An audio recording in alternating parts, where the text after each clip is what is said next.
The Mazda MX-5 Miata is without a doubt my favorite car. When I had the opportunity to buy this one that was musty, moldy, and needed some work but had really low miles, and underneath I knew it was a great car, I couldn't pass it up. In this video, we're going to be restoring this Miata's engine bay and bringing it from looking like this, covered in mold and must and just years of dirt, and making it look almost brand new. Now, this is not going to be a full restore making it look absolutely show car mint, but it's going to be making it look way better, and it's a huge improvement over what you're seeing right here. I'm going to be showing you all the tricks and techniques that I used to make this engine bay going from looking like this to much better, and there's really not a lot to it, and it's something that almost everybody could do at home. I will have everything that I used linked in the description below in case you want to pick up the same products that I used in this video. The first thing that I did is not something that everyone's going to have on hand, but it's something that I wanted to do to keep myself safe since this car was so moldy and just cut down on the smell and the amount of mold. And that was spray this engine bay down with a fogger with a mold killer. To do that, I used this fogger and this MetaClean cleaner, which is designed to kill mold and kill odors, so I just fogged this thing down and then got it ready to go. You don't need a fogger to do this, and you absolutely could use this product in a spray bottle and you'll do the same task. The fogger just allows you to get this stuff everywhere quicker, which in my case was pretty helpful. After I let that sit for a while, I got to the part of this cleaning that everybody could do at home. And that was spraying this engine bay down with some cleaning products, using microfibers, some elbow grease, and some special techniques. At the end of this video, I will show you a small tool that I highly would recommend picking up, but we'll get to that towards the end of this video. To start here, I was just spraying down this mold cleaner on the surfaces that had the most mold on them, and then I was using a microfiber towel to wipe off that mold. There's really no special technique here other than you want to make sure that you use enough cleaner that it really soaks in and kills the mold and loosens it up and allows you to wipe it off fairly easily. Next up, we moved over to the radiator, which also was quite moldy and covered in junk, and I started by vacuuming this off, and then I used the same technique as I used on that plastic intake tube. I sprayed down the surface with a lot of mold cleaner, once again to loosen it up and to start to kill off that mold, and then I used a microfiber towel to wipe off the rest. Now, it did take a little bit of scrubbing on that foam there, and this radiator actually should be replaced because I could tell that it's turning green and getting pretty brittle, but to restore it for now, that's what I did, and it worked pretty well. Next up, I went ahead and took the vacuum over to this little sill here in front of the windshield, and I started vacuuming out all of the leaves and debris and junk that was built up in there. Often there are drains in here, and on these Miatas there 100% are drains in here, so if you see this sort of thing in your car, you should vacuum it out so your water escapes the car easily and quickly and doesn't back up in there.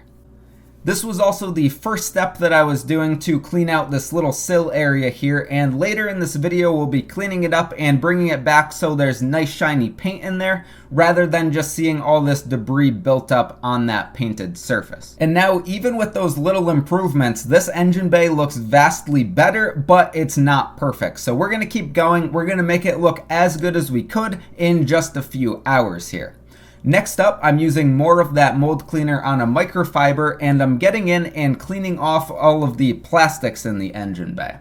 To start off here, I'm doing the coolant overflow bottle, and then I'll be working on the windshield wiper fluid reservoir, moving over and doing the air box and just other various plastics in here.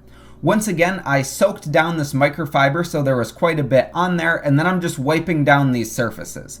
You will notice that I put gloves and a respirator on, and if you're dealing with a really dirty, really moldy car, it's a good idea to protect yourself and use things like this. I have what I would recommend down in the description below. Detailing an engine like this certainly takes patience because there's just so many surfaces to clean, and once again, I'm not trying to make this 100% show car perfect, but I'm making a huge improvement over how I got this car.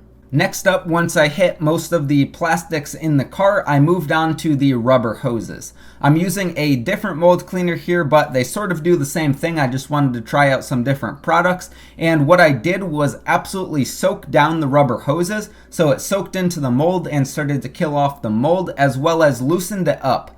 Then I did the same thing that I've been doing pretty much throughout this whole video, which is agitate the mold and the debris with a microfiber, wipe it off, and wow, what a difference with not a lot of effort. This car has been one of the most satisfying engine bays that I've ever cleaned because it was so bad. I hope that it never gets this bad again. I know I won't let it get this bad again, but yeah, it is satisfying to clean so much debris out of an engine bay and just see the improvement. Anyway, I'm just wiping down everything that I could with this microfiber that's still pretty soaked in mold cleaner, and it's making a really big difference. Here's another example of a super moldy, absolutely covered hose, and once again, same technique. Soak it down with mold cleaner, let it soak for just a little bit, and then wipe it down with a rag. It is once again just so satisfying to do this, and I hope you're enjoying watching this as much as I enjoyed cleaning up this car and making all of these improvements. The last few hoses here are the heater core hoses, and you guessed it, it's the same process, so I'm just going to let this play for a little bit here and let you watch the magic of a little bit of mold cleaner and a little bit of effort.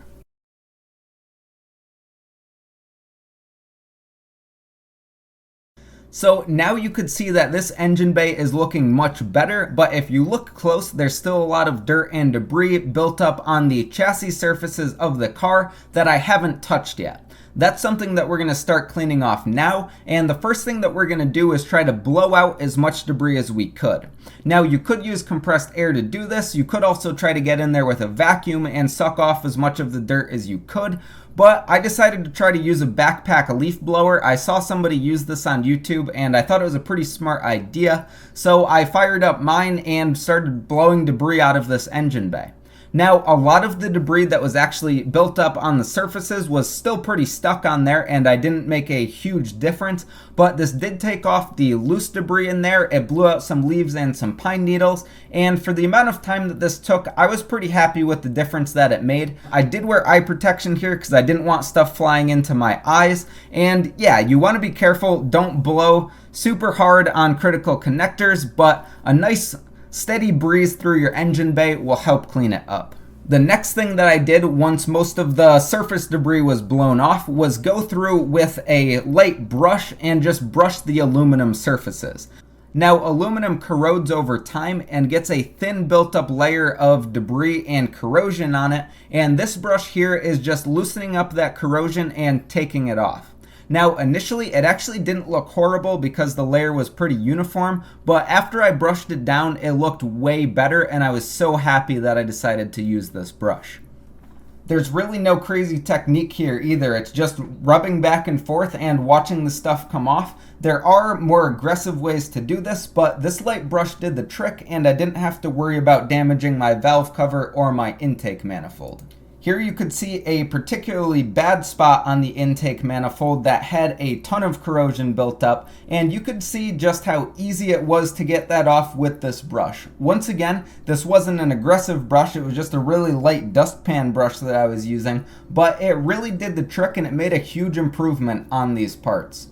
The next thing I did after I brushed off all the aluminum surfaces was get out some degreaser and go ahead and degrease my valve cover. Valve covers commonly leak and you get a lot of oil staining like you see here, and using a heavy duty degreaser like the Super Clean really loosens it up quick, and it makes it quick and easy to clean up all of that oil staining and oil residue.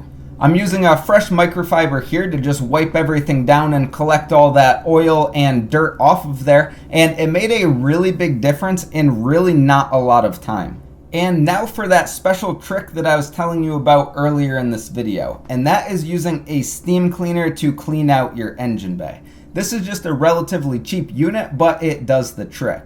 The reason that I went with steam cleaning over pressure washing is steam cleaning doesn't force water into your electrical connectors, and even though stuff in your engine bay should be waterproof, I didn't think it was the best idea to risk that, so I went with this steam cleaning method. Now, putting that hot steam on the surface that you're trying to clean loosens up the debris. It sort of soaks into the debris and pulls it off the surface just a little bit, and that temperature also really helps loosen it up. So you want to just go ahead and steam down the surface that you're trying to clean, and then you'll be able to easily wipe it off with a rag. Now, I'm just using distilled water in here. It's nothing special, and it works great. I would say it probably works better than a lot of chemicals on just a rag without the addition of the heat from the steam.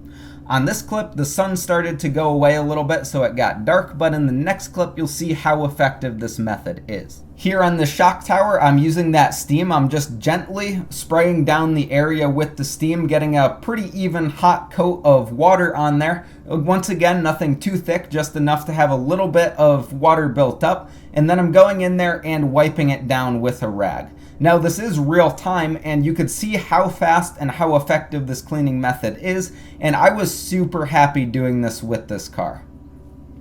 Another shot here, we're over towards the firewall, and it's the same thing. I'm just getting a little bit of steam on there, making it nice and hot, just a little bit wet, and then I'm gonna go back in with the rag and pull off all that debris, and it makes this super, super easy. If you want a steam cleaner, I have some inexpensive options linked down below, and these things will save you tons of time and get you better results than sitting there with just a rag and other cleaners trying to get that debris off without the added heat from the steam. The steam also is pretty effective on plastic surfaces. It's the same exact technique. Get the steam on there, go ahead and use a rag and wipe it off, and wow, what a difference. Really not a lot of effort. I was so happy that I chose to use this method. And after the steam cleaning, here's the result. This thing was looking really, really good. It was looking much closer to a nice, clean, fresh car than it was before, and I was pretty happy with it. Now, obviously, there are little rusted fasteners and things like that, and again, this isn't a show car, but it is a huge improvement over how I got it. The last thing that I wanted to do was use something on all of the plastic and rubber surfaces to shine it up and protect it a little bit. And to do that, I used Armor All Original Protectant. This stuff is pretty inexpensive, and it shines up the surface with very little effort, and it also will remove just that last little debris and dirt that you might not have gotten off before. There's no special technique with this. Really, all you have to do is use a rag or a microfiber, wipe the stuff on, put a thin layer on there and let it dry, and it will look really, really good. Now, this was the last little step that I wanted to do with this engine bay to try to bring it back and make it look really nice with not a lot of effort. And the total cleaning time that I put in on this thing was probably between 2.5 and 3 hours, give or take a little bit. I was taking breaks, but yeah, for not a lot of time, this was a really big improvement in how this engine bay looked. If you want to see more detailing videos on this specific car, I'm going to be going through cleaning out the interior. The interior on this thing is pretty moldy and pretty gross too, so it's going to be a huge improvement once we get that done. If you want to see more Miata content in general, I have tons of videos on turbo NAs, on NA maintenance in general, and on this NB here, and you won't be disappointed if you subscribe. With all that, that's going to wrap up this video. Once again, these cleaning supplies that I used in this video are linked down below. Don't forget to like this video if you enjoyed it, subscribe for more, and I hope you stick around for the next one. Take care.